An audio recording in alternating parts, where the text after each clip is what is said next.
So today we're going to consider two items. The first one is the screw jack, and the second one is the governors. Now, in this screw jack, our focus is on how much effort you can spend when you are either lowering or raising the load, and also what efficiency can you have from the screw.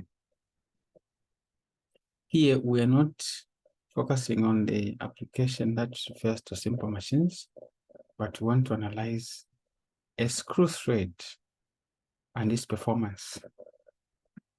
So first of all, we need to know what load are you raising?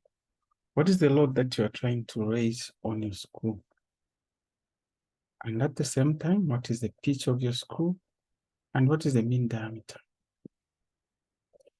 Given such, we realize that this is similar to what we get when you are calculating the effort required to push a load up an incline. And so that's why if you look down, the formula refers to P being the effort you're going to apply is equal to W tan of alpha plus phi. Now, what is alpha and what is phi? Alpha, we call it the helix angle, or others refer to it as a thread angle. Whereas phi is the friction angle. Now, for alpha, if you need to calculate alpha, there you say tan inverse of pi, and rather pitch divided pi multiplied by the mean diameter, where d is our mean diameter. Then the friction angle, phi, you get it by tan inverse of the coefficient of friction there. So tan inverse of the coefficient of friction gives us our phi, or the friction angle. Then what if you're now talking about the torque? As for the torque, we're supposed to multiply by the radius. So we already have our P. So it's like we're saying force times radius, whereas the force is this side, and the radius is d over 2. So combine the two, what you have is our torque in Newton meters. The efficiency, we have two versions. There's the efficiency when raising the load, which is tan alpha over tan alpha plus phi. Now this is something you can expand and get something perhaps much more user-friendly or much more simplified. But otherwise, this one, just get the angles alpha and phi. You're good to go. Now from there, we have the effort and torque when you're lowering the load. If you have to lower the load, it's the same expression we have, but you subtract the angles. So you have W tan phi minus alpha. So the torque required to lower the load, this is it. You have T, the same one, W tan phi minus alpha. Then you multiply by the radius, which is mean diameter over 2. Now, what about the efficiency of this same screw when you're lowering the load? The same formula we had for efficiency when raising the load, but the difference is here. Instead of adding phi and alpha, we subtract them. Then we decide to express it as a percentage. Let's see now. We have an example here that will try to express or bring out these principles we've just discussed. So the question says we have a screw jack, which is made of the thread of pitch 8 millimeters, and the coefficient of friction is 0.25. The load applied on the screw is 1.5 newtons, and the mean diameter is 50 millimeters. So the force required to raise the load, force required to lower it, than the efficiencies for the two. So first, we have pitch, which is 8 millimeters, and the pitch being 8 millimeters, then If you divide the 8 by 1,000, then you get 0.008 meters.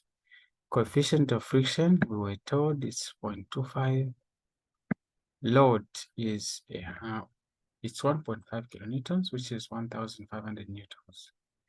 The diameter, which is in meters, is 50 millimeters. So when you divide 50 by 1,000, you get 0.05. So that's our diameter there.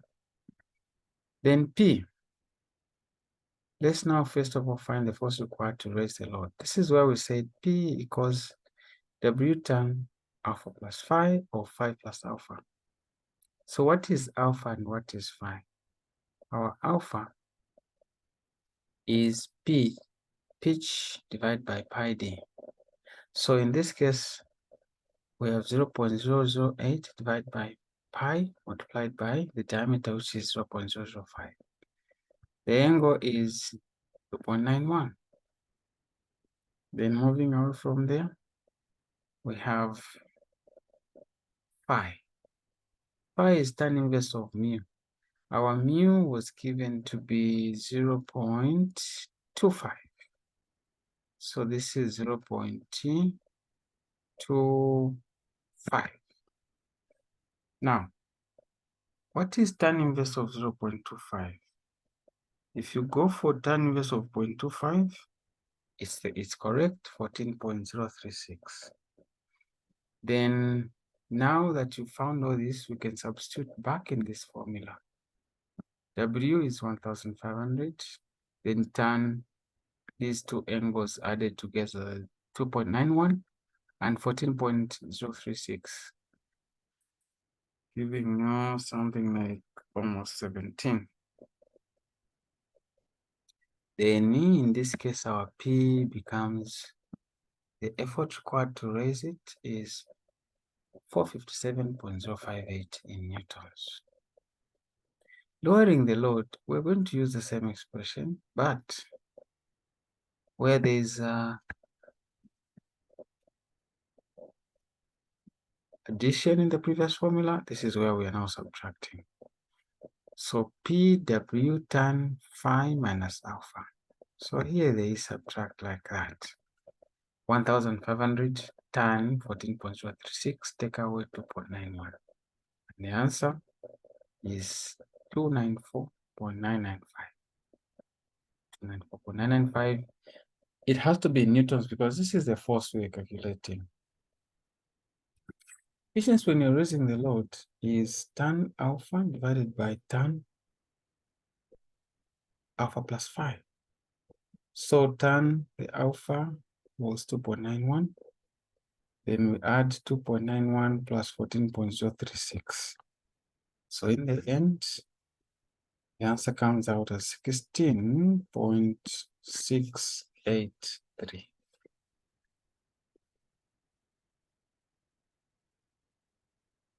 What if you're lowering the load? What's the efficiency? Again, we subtract phi and alpha. So tan 2.91 divided by 14.036 minus 2.91. Again, when you enter this in your calculator, you find that the answer is 25.848.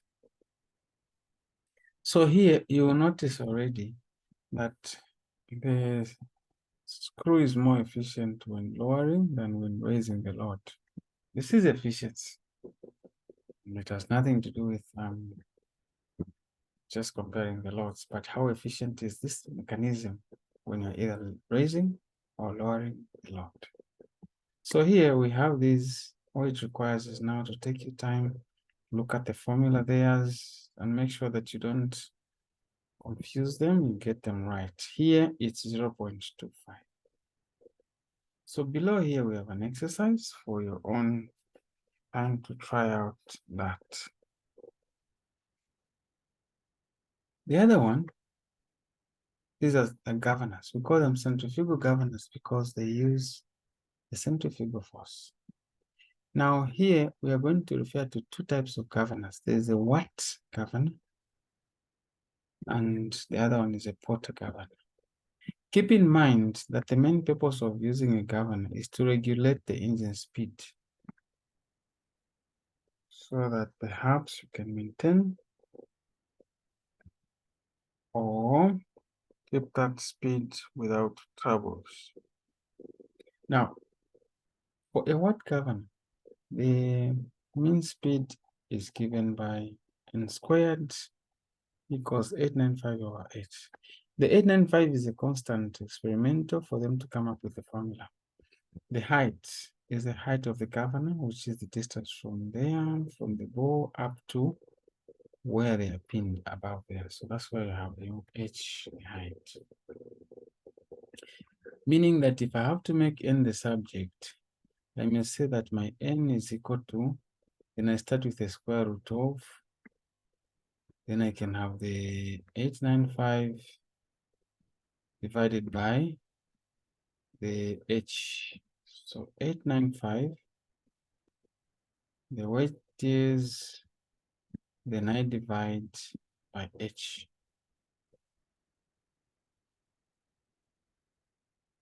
This is what you may obtain when you have, after introducing the square root sign.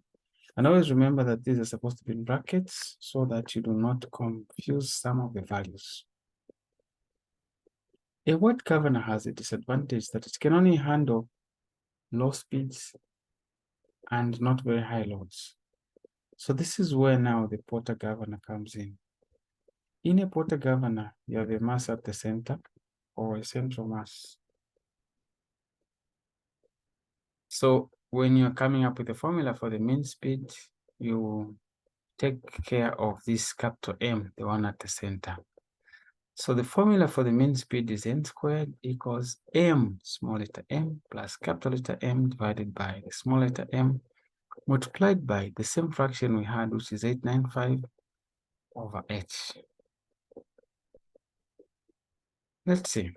What if we were to apply this? Well, we're saying that h, that's the height of the governor, m, mass at the center, capital M, small letter m, that is the mass supported between those arms, each of the pairs of arms. R, radius swept by the governor in operation. So this is conical in nature when it is operating, so it's going to sweep through some radius and make through a horizontal circle. Let's look at a typical example. Here is a watt governor. We've been given that the mean speed is 50 revolutions per minute, and it is being increased to 60 rpm during its operation. Then we are required to calculate the height of the governor at 50 rpm, next the height of the governor at 60, and then the difference in height or the change. So in our data, we just have those two, N1 and N2, which is the first one being 60, the other one 50. Now with that in mind, when you come to the first one, what is the height? Again, we review this formula. If I make h the subject, they will simply crisscross there. Then I will have 895 over n1 squared. The n1 must be in the same RPM. So 895 over 50 squared, I have 0.358. Same time, this is the height number 1. Height number 2, I'll use the same expression, but make h2 the subject. So I have h2 is equal to 895 over n2 squared. So 895 over 60 squared, this is it, 0.2486. What is our change in height? The change in height will now subtract the two values we have, h1 and h2. 0.358 minus 0.2486. Here, if you decide to swap them, they'll give you a negative. Now, all you need to remember is that we're looking for the difference in height, the change between the maximum height and the minimum height. So subtract bigger number minus smaller number, or subtract the small number from the big one so that you get the difference. That's a watt governor. What if it's a Porter governor? In the case of a porta governor, we have this example. It says the arms of a porta governor are 250 millimeters each, and the mass attached between each pair of arms is 5 kg, while the mass at the center is 30 kilograms. The radius of rotation is 150 millimeters when the governor begins to lift, and 200 millimeters when the governor reaches the maximum speed. Calculate the maximum speed, the minimum speed, the speed range. Now, here, if you look at the geometry, you will notice that first you have two arms of equal length, which is not always going to be the case. Sometimes you'll find that these arms have different lengths, so that can be treated differently. But here, we've been told that each of them has 250 millimeters, which is 0.25 when you convert. The small mass between each pair of arms, or between each pair of those arms, is 5 kg, and the central mass is 30 kg. The radius as we start is 0.15. So what are we looking for? We need to find the height, whereas I have been given R1. I need this one. So to get that one, L is constant. That is 0.25. And we're going to use Pythagoras theorem because this is a right angle triangle. So to get our height h, we'll say the hypotenuse squared, take away r squared. Everything under the root gives me the h. So that is now my h1, L squared minus r squared. So the L is 0.25, r is 0.15. When you subtract, enter this in your calculator, it's supposed to give you 0.2 meters. From there, we have the height, so you can get our mean speed. So the mean speed, we said n1 squared is equal to m plus m over m, small m, big M, again small m. Then we have 895 divided by h1.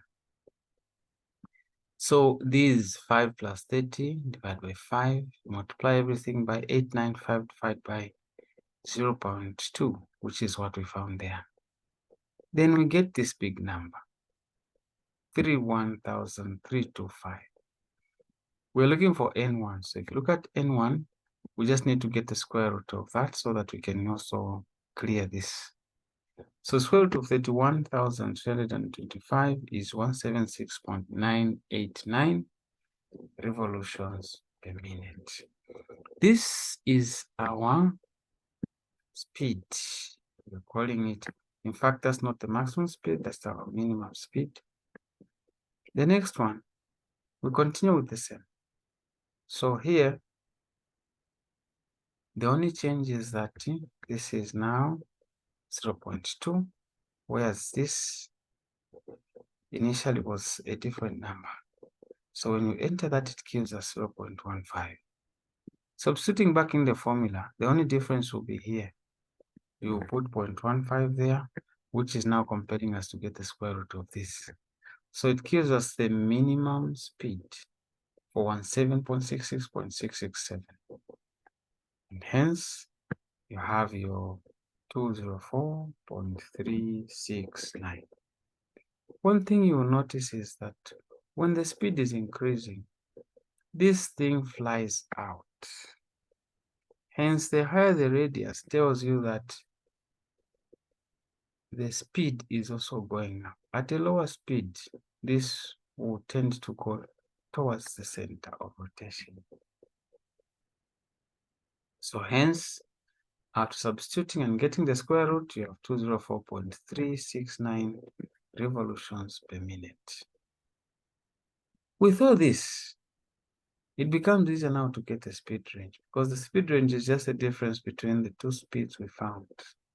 So you have 204.369 minus 176.989. And that difference now is 27.38. So that is how you get now to the governor. That is our change in speed after getting those two mean speeds. Now let's see how you can also try out the exercise, which is having 4 questions. See how you can now apply what we just discussed up here. Right, so remember, this has covered 2 topics. It has covered governors as well as the screw friction or the screw jack. Right, and we can end here for now.